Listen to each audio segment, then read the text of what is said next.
بسم اللہ الرحمن الرحیم۔ شروع کرتی ہوں اللہ کے بابرکت نام سے جو نہایت رحم کرنے والا اور بڑا مہربان ہے۔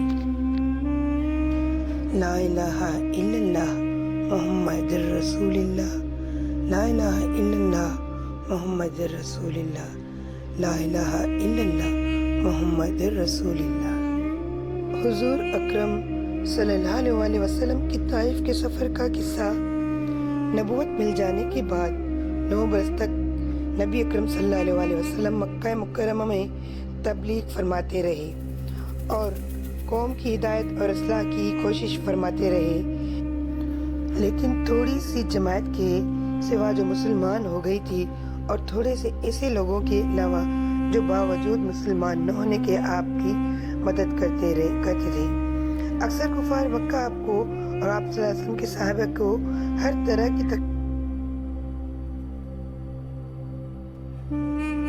اس سے درگزر نہ کرتے تھے۔ حضور اکرم صلی اللہ علیہ وسلم کے چچا ابو طالب بھی نیک دل انسان تھے۔ وہ مسلمان نہ ہونے کے باوجود حضور صلی اللہ علیہ وسلم کی ہر قسم کی مدد فرماتے تھے۔ 10ویں سال میں جب ابو طالب کا بھی انتقال ہو گیا تو کافروں کو اور بھی ہر طرح کے کھلے مہار اسلام سے روکنے اور مسلمانوں کو تکلیف پہنچانے کا موقع ملا۔ حضور اقدس صلی اللہ علیہ وسلم اس خیال سے طائف تشریف لے گئے کہ وہاں قبیلہ ثقیف کی بڑی جماعت ہے، اگر وہ قبیلہ مسلمان ہو جائے تو مسلمانوں کو ان تکلیفوں سے نجات ملے اور دین کے پھیلنے کی بنیاد پڑ جائے۔ وہاں پہنچ کر قبیلہ کے 3 سرداروں سے جو بڑے درجے کے سمجھے جاتے تھے گفتگو فرمائی اور اللہ کے دین کی طرف بلایا اور اللہ کے رسول کے یعنی اپنی مدد کی طرف متوجہ کیا، مگر ان لوگوں نے بجائے اس کے کہ دین کی بات کو قبول کرتے یا کم سے کم عرب کے مشہور مہمان نوازی کے لحاظ سے ایک نو اور مہمان کی خاطر مدارات کرتے، صاف جواب دے دیا اور نہایت بے رخی اور بد اخلاقی سے پیش آئے۔ ان لوگوں نے کیا کہ آپ یہاں قیام فرما لیں۔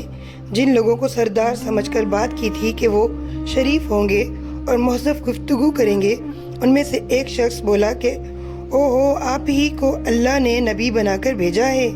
دوسرا بولا کہ اللہ کو تمہارے سوا کوئی اور ملتا ہی نہیں تھا جس کو رسول بنا کر بھیجتے۔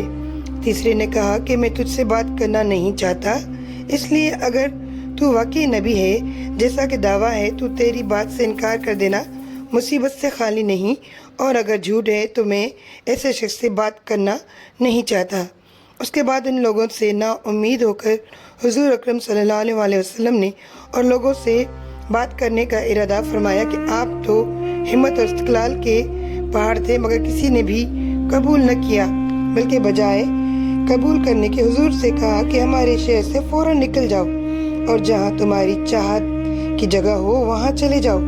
حضور اکرم صلی اللہ علیہ وسلم جب ان سے بالکل مایوس ہو کر واپس ہونے لگے تو ان لوگوں نے شہر کے لڑکوں کو پیچھے لگا دیا کہ آپ کا مذاق اڑائیں، تالیاں پلٹیں، پتھر ماریں، اور حتیٰ کہ آپ کے دونوں جوتے خون کی جاری ہونے سے رنگین ہو گئے۔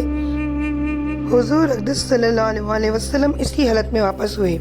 جب راستے میں ایک جگہ ان شریروں سے اطمینان ہوا تو حضور صلی اللہ علیہ وسلم نے یہ دعا مانگی، اے اللہ، تجھ سے شکایت کرتا ہوں میں اپنی کمزوری اور بے کسی کی اور لوگوں میں ذلت اور رسوائی کی۔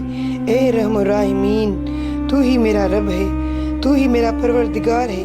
تو مجھے کسی کے حوالے کرتا ہے، کسی اجنبی بیگانے کے جو تجھے دیکھ کر ترش روح ہوتا ہے اور منہ چڑھاتا ہے، یا کہ کسی دشمن کے جس کے تو نے مجھ پر قابو دے دیا ہے۔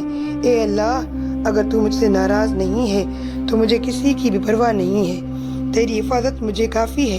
میں تیرے چہرے کے اس نور کے طفیل میں جس سے تمام اندھیریاں روشن ہو گئیں اور جس سے دنیا اور آخرت کے سارے کام درست ہو جاتے ہیں، اس بات سے پناہ مانگتا ہوں کہ مجھ پر تیرا غصہ ہو یا تو مجھ سے ناراض ہو۔ تیری ناراضگی کا اس وقت تک دور کرنا ضروری ہے جب تک تو راضی نہ ہو۔ نہ تیرے سوا کوئی طاقت ہے نہ قوت ہے۔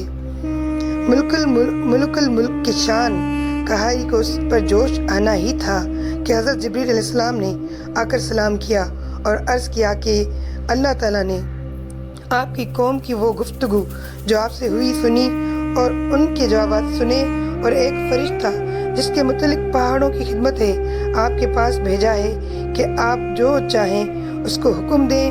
اس کے بعد اس فرشتے نے سلام کیا اور عرض کیا کہ جو ارشاد ہو میں اسی کی تعمیل کروں گا۔ ارشاد ہو تو دونوں جانب کے پہاڑوں کو ہلا دوں جس سے یہ سب درمیان میں کچل جائیں، اور جو سزا آپ تجویز فرمائیں۔ حضور کی رحیم و کریم ذات نے جواب دیا کہ میں اللہ سے اس کی امید رکھتا ہوں کہ اگر یہ مسلمان نہیں ہوئے تو ان کی اولاد میں سے ایسے لوگ پیدا ہوں جو اللہ کی پرستش کریں اور اس کی عبادت کریں۔ یہ ہے اخلاق اس کریم ذات کی جس کے ہم لوگ نام لیوا ہیں کہ ہم ذرا سی تکلیف سے کسی کی معمولی سی گالی دے دینے سے ایسے بھڑک جاتے ہیں کہ پھر عمر بھر اس کا بدلہ نہیں اترتا۔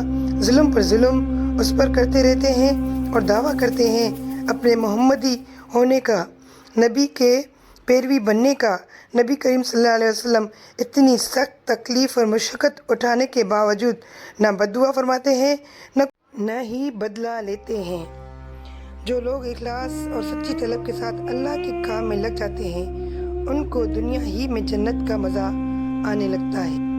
میرے پیارے بہنوں اور بھائیوں، بدلے کی آگ بہت بری ہوتی ہے، کیونکہ اس میں لوگ جن سے بدلہ لینا ہوتا ہے وہ نہیں، خود ان کو کچھ نہیں ہوتا۔ تکلیف انسان کو اپنی خود ہی بدلے والے کو ہوتی ہے، اور خون بھی اسی کا ہی چلتا ہے۔ تبھی درگزر کرنا سیکھیں، اللہ سے معافی مانگیں، اور اپنے رب کے حضور میں جب نماز پڑھیں تو اللہ سے یہی دعا کریں کہ یا اللہ ہمیں پکا سچا مسلمان بنا دے، اور ایسا مسلمان بنا دے کہ کسی کے لیے ہم تکلیف کا باعث نہ بنے اور کسی کے لیے ہم بددعا کا باعث نہ بنے۔